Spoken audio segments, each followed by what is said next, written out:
الحمد لله نحمده ونستعينه ونستغفره ونؤمن به ونتوكل عليه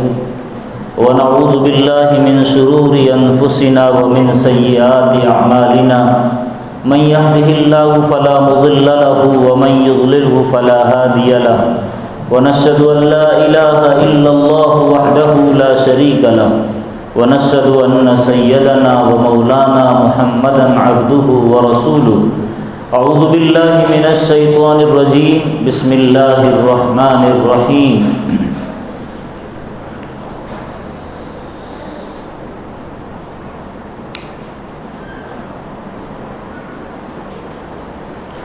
یا ایہا الناس انا خلقناکم من ذکر وانثى وجعلناکم شعوبا وقبائل لتعارفوا ان اکرمکم عند اللہ اتقاکم ان اللہ علیم خبیر۔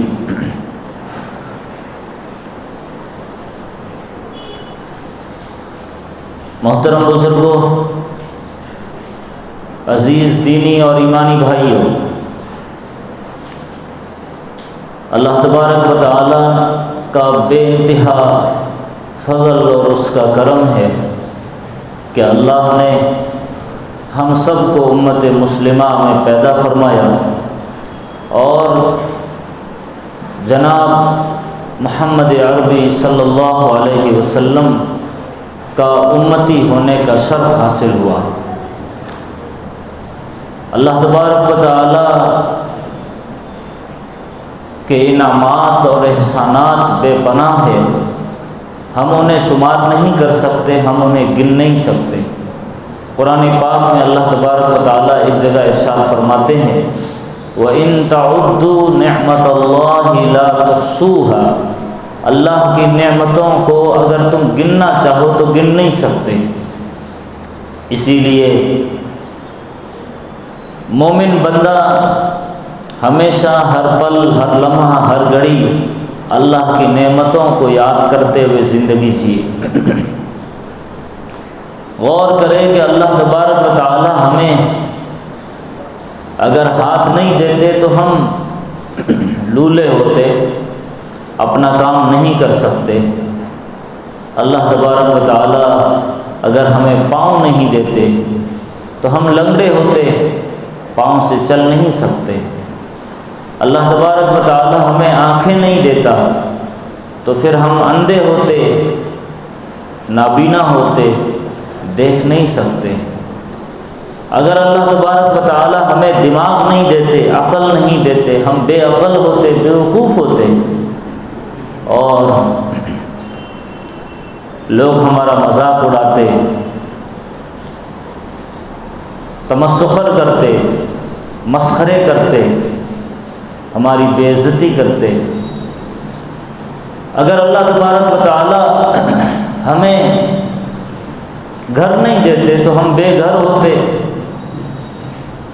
کسی راستے پر، کسی چوراستے پر، کسی فٹ پاتھ پر زندگی گزار رہے ہوتے۔ اللہ تبارک و تعالی ہمیں اگر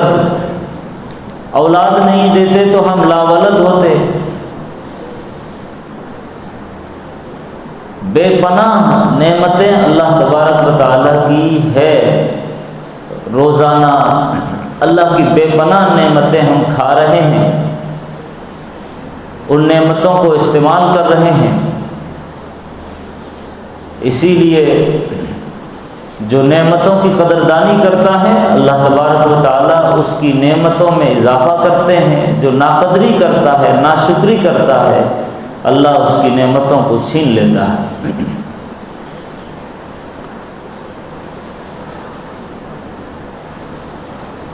اللہ تبارک و تعالیٰ نے مزید ایک بہت بڑی نعمت، اتنی بڑی نعمت کہ انسان اگر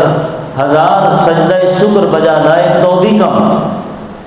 اور وہ نعمت ہے ایمان کی نعمت، اسلام کی نعمت، شریعت کی نعمت، قرآن کی نعمت، ایک گائیڈ بک کی نعمت۔ یہ ایک ایسی نعمت ہے کہ 1000 نعمتیں اس ایک نعمت پر قربان۔ کچھ نہ ملے اور ایمان مل جائے، ہمارے پاس کچھ نہ ہو، ہمارے دل میں ایمان ہو، یہ بہت بڑی نعمت ہے۔ ایمان سے بڑی کوئی نعمت نہیں۔ سوچئے، اندازہ لگائیے کہ جو لوگ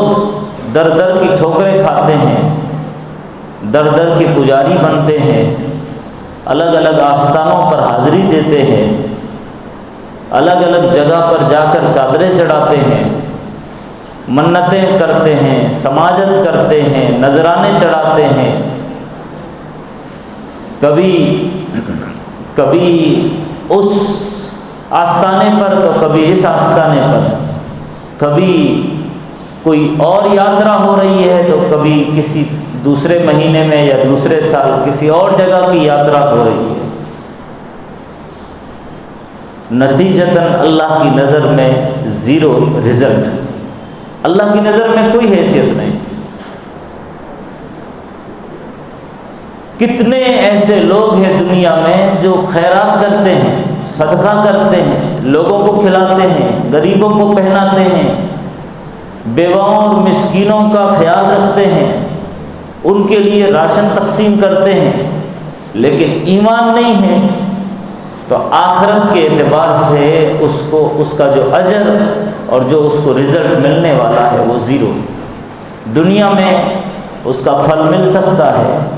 دنیا میں اس کا اجر مل سکتا ہے، دنیا میں اس کو شہرت مل سکتی ہے، دنیا میں اس کو عزت مل سکتی ہے، دنیا میں کسی کا بھلا ہو سکتا ہے یا آپ بھلا کر سکتے ہیں کسی خیر کے کام کے ذریعے سے، لیکن اللہ کی نظر میں اس کی کوئی اہمیت نہیں۔ سمجھ کے یہ کرتے ہیں کہ میں اچھا کر رہا ہوں، سمجھتے یہ ہیں کہ میں نے اتنی نیکیاں کر لی، اتنوں کو کھانا کھلا دیا، اتنوں کو پہنا دیا، اتنوں کی مدد کر دی، لیکن آخرت کے اعتبار سے بغیر ایمان کا کوئی عمل قبول نہیں۔ اور ایمان کے ساتھ ایک کھجور کے ڈھلے کے برابر، کھجور کی گٹھلی کے برابر اگر آپ کسی کو دیتے ہیں یا کسی کا بھلا کرتے ہیں تو اس کا دگنا تگنا 70 گنا زیادہ بڑھا کر کے آپ کو اجر ملتا ہے۔ وجہ کیا ہے؟ آپ کا وہ عمل ایمان کے ساتھ ہے۔ ایمان اتنی بڑی نعمت ہے۔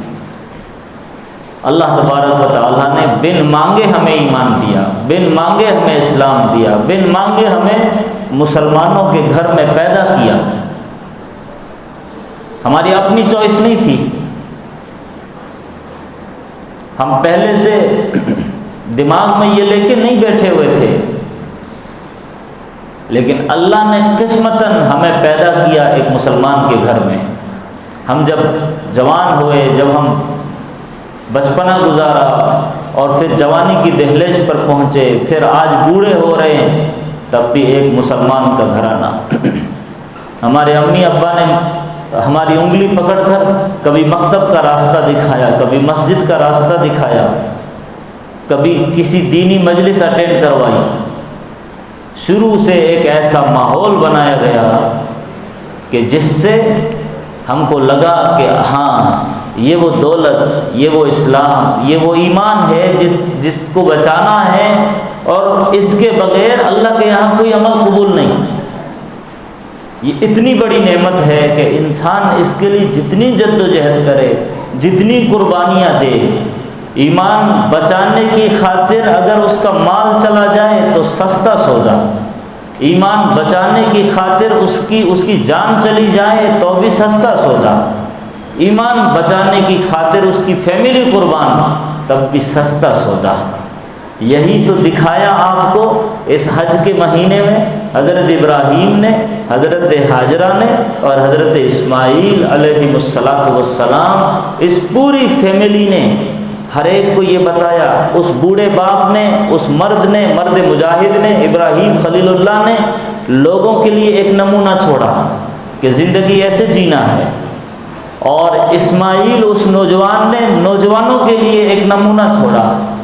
اور اس خاتون نے حضرت حاجرہ علیہ السلام نے عورتوں کے لیے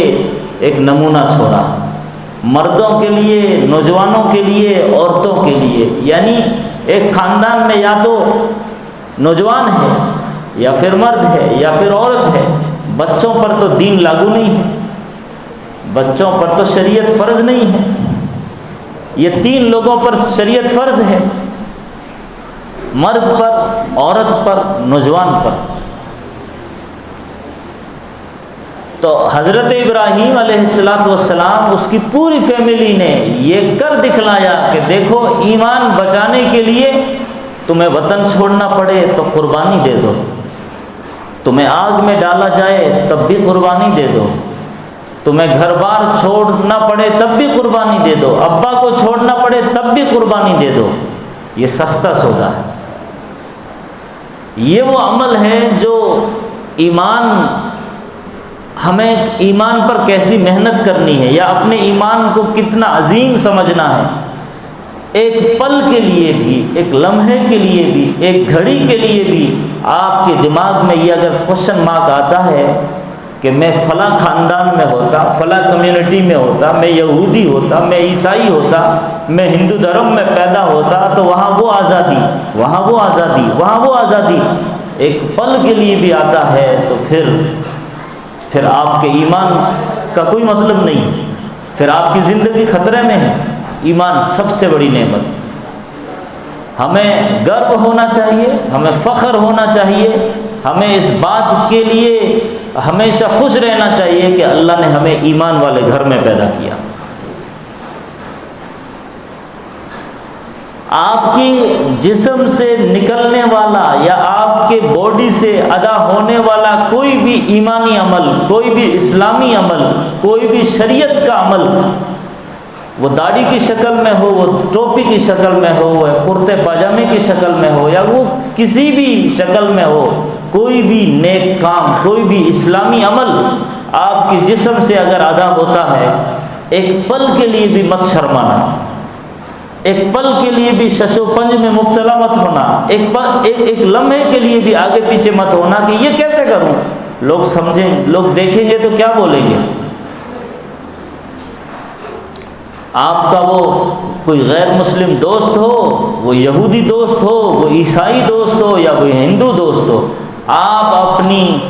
نجی زندگی کو اسلام کے مطابق مکمل طور پر گرو اور فخر کے ساتھ نبھانے والے، ادا کرنے والے بنے۔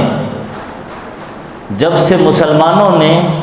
دین کو، شریعت کو، اسلام کو ایک 4 دیواری میں بند کیا، تب سے یہ سب مسائل ہیں۔ ہم اپنے آپ کو مسلمان ظاہر کرتے ہیں مسجد میں، ہم اپنے آپ کو مسلمان ظاہر کرتے ہیں نماز کی حد تک۔ مسجد میں بھی ایک خاص جگہ، مسجد میں بھی یہ جو 4 دیواری ہے جہاں صفیں بنی ہوئی ہے، یہاں پر ہم اپنے آپ کو ظاہر کرتے ہیں، ہاں میں مسلمان ہوں، میں نماز پڑھ رہا ہوں، میں سجدہ کرتا ہوں اور خاموشی کے ساتھ بیٹھتا ہوں، ادب سے سنتا ہوں، ایک دوسرے کا لحاظ رکھتا ہوں۔ لیکن وضو خانے میں ہم یہ نہیں بتاتے ہیں، یہاں کوئی نہیں دیکھ رہا، نہ یہاں کوئی نہیں دیکھ رہا آپ کو، یہاں کسی سے کوئی دشمنی بھی نہیں، لیکن وضو خانے میں بھی ہم یہ بھول جاتے ہیں کہ ہم مسلمان ہیں۔ ہم جیسے ہی گیٹ کے اندر داخل ہوتے ہیں وہاں بھول جاتے ہیں کہ ہم مسلمان ہیں، ہمیں یاد آتا ہے صرف یہ مین گیٹ سے، مین جگہ جہاں صفیں لگی ہوئی ہے، یہاں پر ہم اپنے آپ کو بتاتے ہیں کہ ہاں مسلمان ہیں۔ بڑے تمیز سے، بڑے ادب سے، باوضو ہو کر ایک دم سنت کے مطابق بیٹھنے کی کوشش کرتے ہیں، لیکن گیٹ پر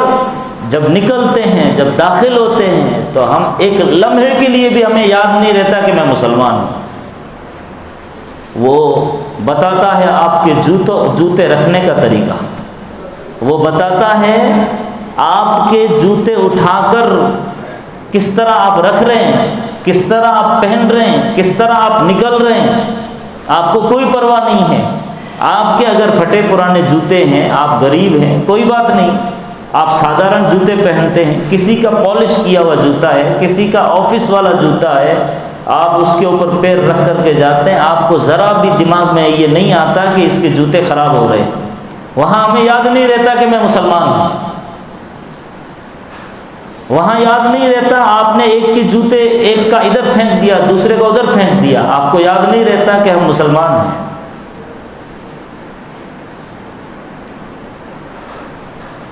ہونا یہ چاہیے تھا کہ ہماری پوری زندگی اسلامی ہو، لیکن کم سے کم جہاں آپ یہ اللہ کو بتانے آتے ہیں کہ میں مسلمان ہوں ہفتے میں ایک بار، وہاں تو یہ بتائیے کہ میں مسلمان ہوں۔ اندر جیسے ہی داخل ہوتے ہیں آپ کا ہر عمل سنت کے مطابق ہو، آپ کے جوتے رکھنے کے ریک رکھی گئی ہے اس کے اندر رکھیے، کسی کے اوپر مت رکھیے، کسی کے ادھر ادھر سرکا کے مت رکھیے، اور اگر جگہ نہیں ہے تو ایسی جگہ سائیڈ میں باہر کہیں رکھ دو، لیکن طریقے سے رکھو۔ تو میں یہ عرض کر رہا تھا اپنے اسلام پر گرو ہو، اپنے ایمان پر فخر ہو۔ یہ بتایا ابراہیم خلیل اللہ نے، انہوں نے نہ ابا کی پرواہ کی، نہ نمرود بادشاہ کی پرواہ کی، اور نہ پیٹ کی پرواہ کی کہ اس کا کیا بنے گا، اس کو کھانا پینا کہاں سے ملے گا، بچے کو کہاں سے ملے گا، بیوی کو کہاں سے ملے گا۔ ہر پل ہر لمحہ ہر گھڑی جیسے ہی اللہ کی طرف سے صدا لگی انہوں نے کہہ دیا لبیک اللہم لبیک۔ یہ وہ عمل ہے جو یہ بتاتا ہے کہ اے مسلمان،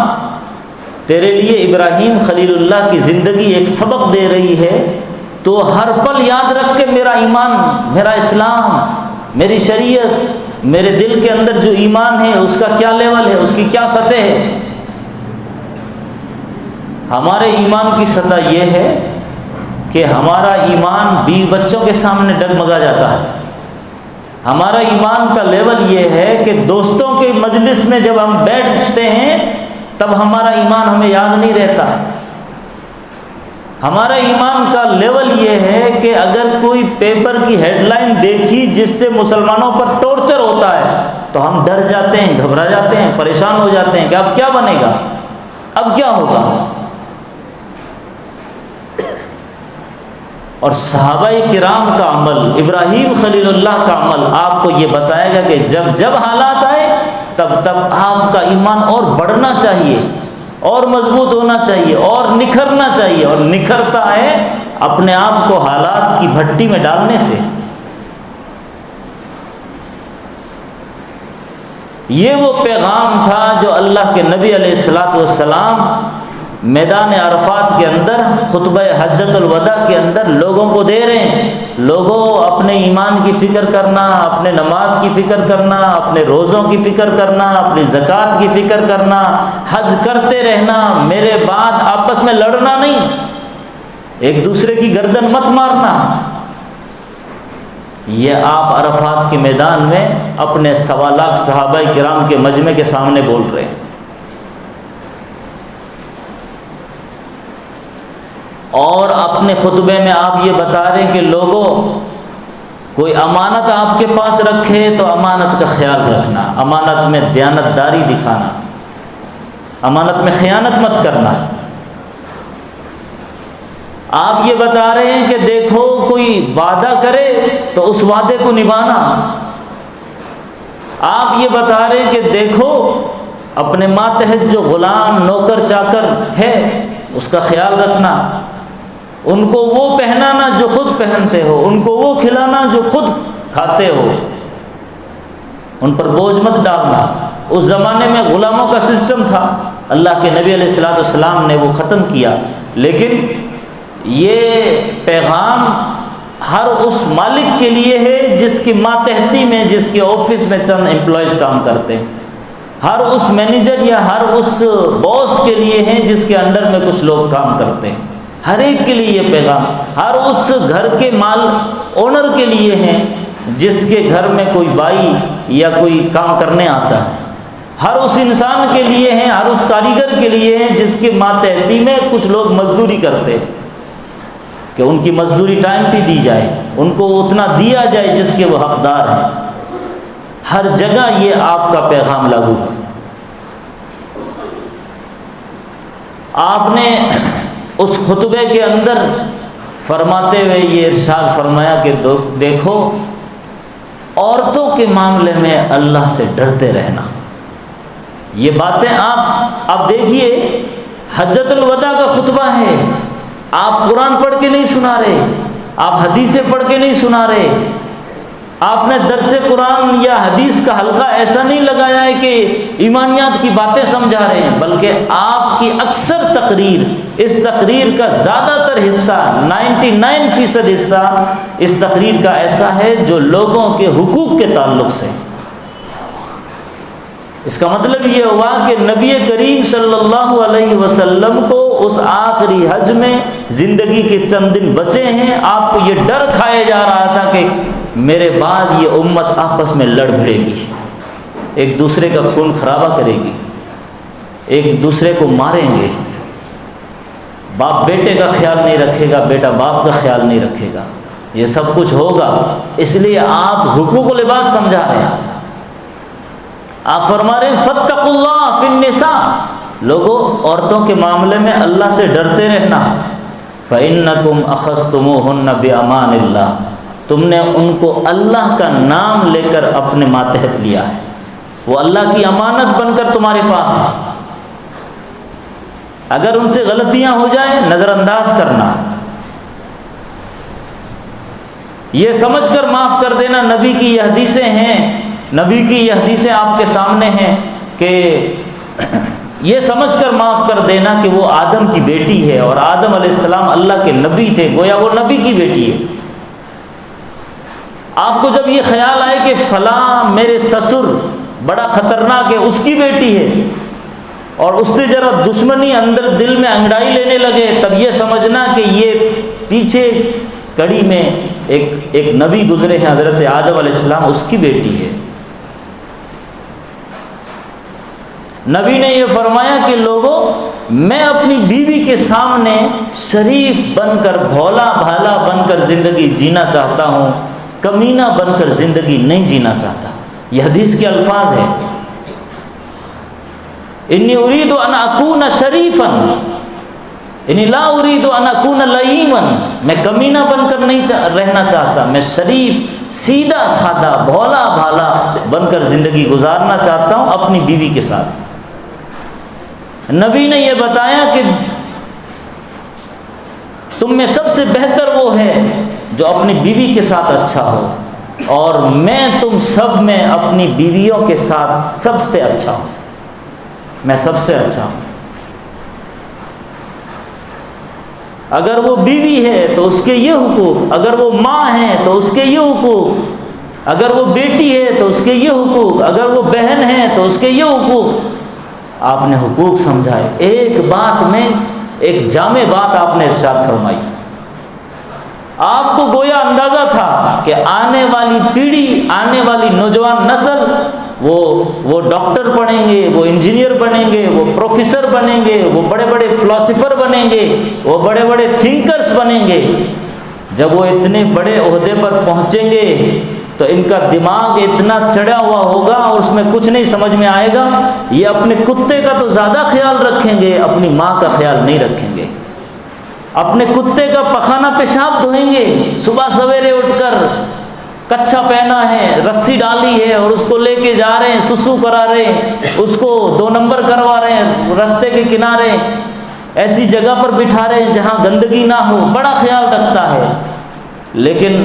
اس کی ماں صبح کرا رہی ہے، اس کے باپ سے صبح اٹھا نہیں جاتا، اس کے باپ کو قضاء حاجت کے لیے واش روم جانا ہے، اس کو بکیٹ بھرنا ہے، اس کے کپڑے بدلنے ہیں۔ ماں کو اگر بیمار ہے تو اگر اس نے گندگی کر دی ہے تو نوکرانی سے کروائے گا، خود عار سمجھے گا، شرم محسوس کرے گا، اور ایک جانور، ایک کتے کا خیال رکھنے میں یہ گرو محسوس کرے گا۔ یہ ہونے والا تھا، اس لیے اللہ کے نبی علیہ الصلوۃ والسلام عرفات کے میدان میں 1.25 لاکھ صحابہ کرام کے مجمع کو، اور وہ مجمع ایسا کہ ایک دم پاکیزہ ہستیاں، وہ مجمع ایسا نہیں تھا کہ کوئی نافرمان تھے ان میں، وہ مجمع ایسا کہ جس کو نبی نے اپنے ہاتھوں تربیت دیا، جن کو اللہ کے نبی نے فرمایا، اللہ نے فرمایا قرآن پاک میں، رضی اللہ عنہم ورضوا عنہ، اللہ ان سے راضی، وہ اللہ سے راضی۔ ایسے مجمع کو